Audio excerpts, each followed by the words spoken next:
तो हरियाणा चुनाव में बीजेपी के हैट्रिक ने सबको चौंका दिया है, लेकिन बीजेपी की ये जीत क्या वाकई अप्रत्याशित है? कई सियासी पंडितों को ऐसा ही लग रहा है, जबकि हरियाणा की इस जीत का विश्लेषण बता रहा है कि बीजेपी ने इसकी तैयारी लोकसभा चुनाव से सबक सीखने के बाद ही शुरू कर दी थी।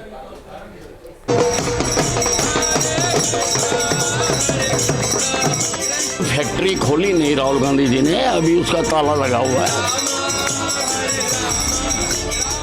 भारतीय जनता पार्टी तीसरी बार सेवा के लिए तैयार है। अगर हम बटेंगे तो बांटने वाले महफिल सजाएंगे। हरियाणा में बीजेपी तीसरी बार, कैसे हुआ चमत्कार? लोकप्रिय प्रधानमंत्री, विश्व के नेता आदरणीय नरेंद्र मोदी जी, ये पूरा का पूरा श्रेय मैं आदरणीय मोदी जी को देता हूँ। दिल्ली से लेकर हरियाणा तक बीजेपी दफ्तरों में जश्न का ऐसा माहौल है मानो हार के जबड़े से जीत खींच ली हो।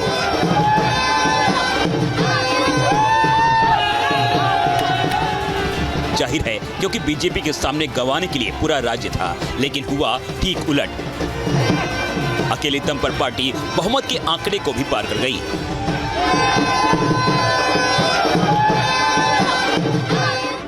हरियाणा में बीजेपी का आत्मविश्वास देखिए। पार्टी नेता कह रहे हैं अब 2047 तक हरियाणा से बीजेपी को कोई हिला नहीं सकता।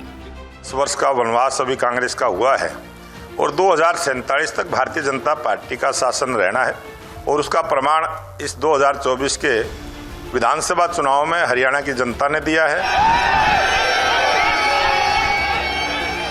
हरियाणा चुनाव में नतीजे आ जाए हैं, लेकिन बीजेपी ने लोकसभा चुनाव में 400 सीट वाले अति आत्मविश्वास का हाल देखने के बाद ही सबक सीख लिया था। देश का पीएम कैसा हो? दरअसल कांग्रेस ने हरियाणा में बीजेपी वाली ही गलती दोहरा दी और बीजेपी ने इसे भुना लिया। हैरानी इस बात की है कि बीजेपी के खिलाफ कांग्रेस के पास सत्ता विरोधी तमाम फैक्टर थे, लेकिन नतीजे बताते हैं कि जनता ने ही उन्हें कुंद कर दिया। हरियाणा में पिछले 2 विधानसभा चुनाव के मुकाबले पीएम ने रैलियों की संख्या घटाकर सिर्फ 4 कर दी थी, लेकिन रैलियों का फोकस बढ़ा दिया था। इससे स्थानीय मुद्दों को संभालने के लिए बीजेपी के स्थानीय नेतृत्व को ज्यादा स्पेस मिला और साथ ही आम वोटर का भरोसा जीतने का मौका भी मिल गया। हरियाणा में जाट वोट जीत और हार में बड़ा फैक्टर साबित होते आए हैं। पिछले 2 विधानसभा चुनाव में देखा गया है जाट वोट बीजेपी की कमजोर कड़ी रहे हैं, इसलिए इस बार बीजेपी ने अपनी रणनीति 360 डिग्री तक बदल दी। सोनीपत, पानीपत तक दुनिया की बड़ी बड़ी कंपनियों का सेंटर बन रहा है। हरियाणा में करीब 27% जाट वोटर हैं, जो 90 विधानसभा सीट में से 35 से 40 सीट पर असर डालते हैं। कांग्रेस ने चुनाव में 35 जाट उम्मीदवारों को टिकट थमाया था, लेकिन बीजेपी ने गैर जाट वोट पर निगाहें टिका दी। किसान आंदोलन और पहलवानों का मसला बीजेपी को लोकसभा चुनाव में भी परेशान कर रहा था। हरियाणा तो इसका एपी सेंटर ही था। बीजेपी ने हरियाणा चुनाव के दौरान आंदोलनकारी किसानों के खिलाफ किसी भी बड़े हमले से परहेज करती रही। इतना ही नहीं, विरोध को भी चुपचाप सहती रही। बीजेपी नेताओं और कार्यकर्ताओं ने सड़क पर उतरकर किसानों के आंदोलन और पहलवानों के गुस्से के खिलाफ भी किसी भी किस्म का नैरेटिव सेट करने से बचने की पूरी कोशिश की। प्रधानमंत्री श्रीमान नरेंद्र मोदी जी के नेतृत्व में समाज के हर वर्ग के कल्याण के जो काम हो रहे हैं, उसका असर हरियाणा में साफ दिखाई दे रहा था। लोगों के चेहरे बोल रहे थे। कांग्रेस हवा में उड़ रही थी और भारतीय जनता पार्टी ने अपने कामों के आधार पर जनता से वोट मांगे। चुनाव से पहले टिकट बंटवारा और सीएम की कुर्सी को लेकर सिर्फ फुटबॉल होना लाजमी है। हरियाणा में भी यही हुआ, लेकिन इस मामले में बीजेपी कांग्रेस से ज्यादा चतुर साबित हुई। दरअसल कांग्रेस की भीतरी लड़ाई यानी भूपेंद्र सिंह हुड्डा और कुमारी शैलजा के बीच कुर्सी की जंग खुलकर सामने आ गई। वोटिंग से ठीक पहले दोनों आमने सामने आ गए, लेकिन बीजेपी मनोहर लाल खट्टर के खिलाफ उपजी नाराजगी को संभालने में कामयाब रही। अनिल विज के बागी तेवर को भी वक्त रहे काबू कर लिया। चुनावी नतीजों के आने के दौरान अनिल विज तो इस जीत को देखकर दार्शनिक अंदाज में साहिल लुधियानवी के शब्दों को याद करने लग गए। जिंदगी का साथ निभाता चला गया, मैं जिंदगी का साथ निभाता चला गया, हर फिक्र को धुएं में उड़ा, हर फिक्र को धुएं में उड़ाता चला गया। जो मिल गया उसी को मुकद्दर समझ लिया।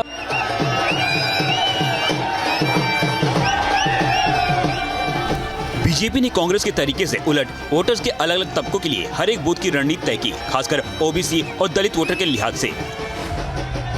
बीजेपी ने ओबीसी, ब्राह्मण और पंजाबी हिंदुओं को जोड़ने में पूरी ताकत लगा दी। उदाहरण देखिए, महज 6 महीने पहले ही ओबीसी समुदाय से सीएम बना दिया, क्योंकि हरियाणा में तकरीबन 20 सीट पर ओबीसी जीत और हार का अंतर तय करते आए हैं। इतना ही नहीं, रेनबो वोट पैटर्न को साधने के लिए राज्य में पार्टी की कमान भी एक ब्राह्मण को थमा दी। हरियाणा चुनाव बीजेपी के आगे के चुनावों के लिए प्रयोगशाला साबित हुआ है।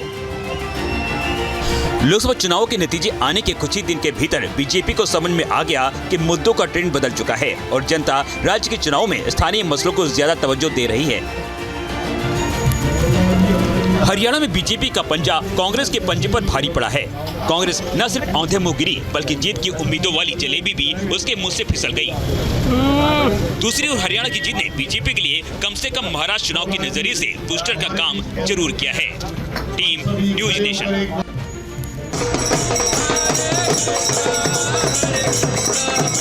फैक्ट्री खोली नहीं राहुल गांधी जी ने, अभी उसका ताला लगा हुआ है। भारतीय जनता पार्टी तीसरी बार सेवा के लिए तैयार है। अगर हम बटेंगे तो बांटने वाले महफिल सजाएंगे। हरियाणा में बीजेपी तीसरी बार, कैसे हुआ चमत्कार? लोकप्रिय प्रधानमंत्री, विश्व के नेता आदरणीय नरेंद्र मोदी जी, ये पूरा का पूरा श्रेय मैं आदरणीय मोदी जी को देता हूँ। दिल्ली से लेकर हरियाणा तक बीजेपी दफ्तरों में जश्न का ऐसा माहौल है मानो हार के जबड़े से जीत खींच ली हो।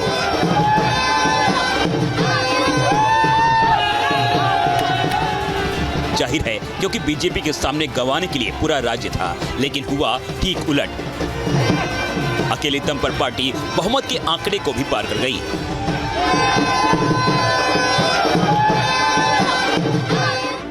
हरियाणा में बीजेपी का आत्मविश्वास देखिए। पार्टी नेता कह रहे हैं अब 2047 तक हरियाणा से बीजेपी को कोई हिला नहीं सकता।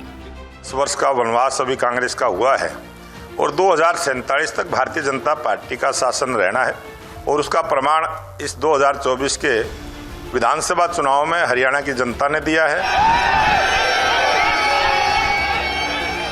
हरियाणा चुनाव में नतीजे आ जाए हैं, लेकिन बीजेपी ने लोकसभा चुनाव में 400 सीट वाले अति आत्मविश्वास का हाल देखने के बाद ही सबक सीख लिया था। देश का पीएम कैसा हो? दरअसल कांग्रेस ने हरियाणा में बीजेपी वाली ही गलती दोहरा दी और बीजेपी ने इसे भुना लिया। हैरानी इस बात की है कि बीजेपी के खिलाफ कांग्रेस के पास सत्ता विरोधी तमाम फैक्टर थे, लेकिन नतीजे बताते हैं कि जनता ने ही उन्हें कुंद कर दिया।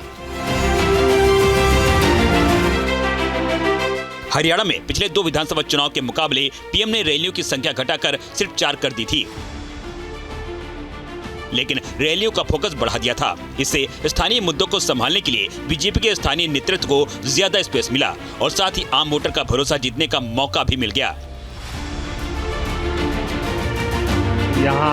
हरियाणा में जाट वोट जीत और हार में बड़ा फैक्टर साबित होते आए हैं। पिछले 2 विधानसभा चुनाव में देखा गया है जाट वोट बीजेपी की कमजोर कड़ी रहे हैं, इसलिए इस बार बीजेपी ने अपनी रणनीति 360 डिग्री तक बदल दी। सोनीपत, पानीपत तक दुनिया की बड़ी बड़ी कंपनियों का सेंटर बन रहा है। हरियाणा में करीब 27% जाट वोटर हैं, जो 90 विधानसभा सीट में से 35 से 40 सीट पर असर डालते हैं।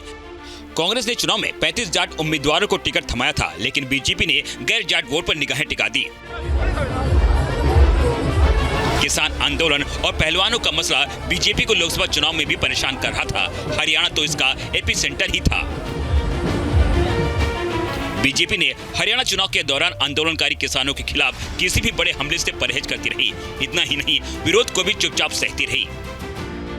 बीजेपी नेताओं और कार्यकर्ताओं ने सड़क पर उतरकर किसानों के आंदोलन और पहलवानों के गुस्से के खिलाफ भी किसी भी किस्म का नैरेटिव सेट करने से बचने की पूरी कोशिश की। प्रधानमंत्री श्रीमान नरेंद्र मोदी जी के नेतृत्व में समाज के हर वर्ग के कल्याण के जो काम हो रहे हैं,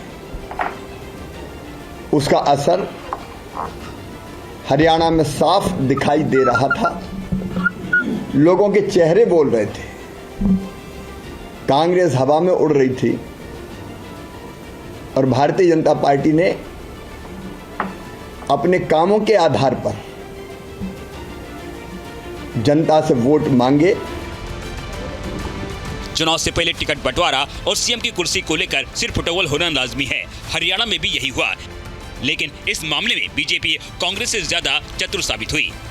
दरअसल कांग्रेस की भीतरी लड़ाई यानी भूपेंद्र सिंह हुड्डा और कुमारी शैलजा के बीच कुर्सी की जंग खुलकर सामने आ गई। वोटिंग से ठीक पहले दोनों आमने सामने आ गए, लेकिन बीजेपी मनोहर लाल खट्टर के खिलाफ उपजी नाराजगी को संभालने में कामयाब रही। अनिल विज के बागी तेवर को भी वक्त रहे काबू कर लिया। चुनावी नतीजों के आने के दौरान अनिल विज तो इस जीत को देखकर दार्शनिक अंदाज में साहिल लुधियानवी के शब्दों को याद करने लग गए।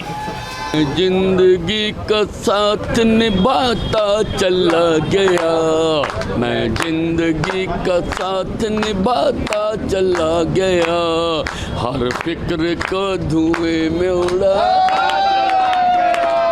हर फिक्र को धुएं में उड़ाता चला गया। जो मिल गया उसी को मुकद्दर समझ लिया।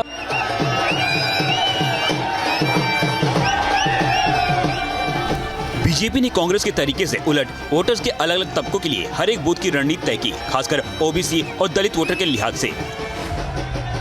बीजेपी ने ओबीसी, ब्राह्मण और पंजाबी हिंदुओं को जोड़ने में पूरी ताकत लगा दी। उदाहरण देखिए, महज 6 महीने पहले ही ओबीसी समुदाय से सीएम बना दिया, क्योंकि हरियाणा में तकरीबन 20 सीट पर ओबीसी जीत और हार का अंतर तय करते आए हैं। इतना ही नहीं, रेनबो वोट पैटर्न को साधने के लिए राज्य में पार्टी की कमान भी एक ब्राह्मण को थमा दी। हरियाणा चुनाव बीजेपी के आगे के चुनावों के लिए प्रयोगशाला साबित हुआ है। लोकसभा चुनावों के नतीजे आने के कुछ ही दिन के भीतर बीजेपी को समझ में आ गया कि मुद्दों का ट्रेंड बदल चुका है और जनता राज्य के चुनाव में स्थानीय मसलों को ज्यादा तवज्जो दे रही है। हरियाणा में बीजेपी का पंजा कांग्रेस के पंजे पर भारी पड़ा है। कांग्रेस न सिर्फ औंधे मुंह गिरी, बल्कि जीत की उम्मीदों वाली जलेबी भी उसके मुंह से फिसल गई। दूसरी ओर हरियाणा की जीत ने बीजेपी के लिए कम से कम महाराष्ट्र चुनाव के नजरिए से बूस्टर का काम जरूर किया है। Team news nation. News nation अब व्हाट्सएप पर खबरों के ताजा अपडेट के लिए न्यूज नेशन के इस QR कोड को स्कैन करें।